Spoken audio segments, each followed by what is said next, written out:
எனதான் வேப்பிலையே வஞ்சிமத்த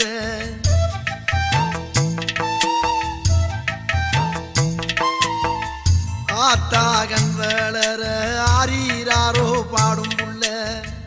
எந்த ஒரு புள்ளைக்குமே இந்த வரம் கிடைக்கல ஆனந்தம்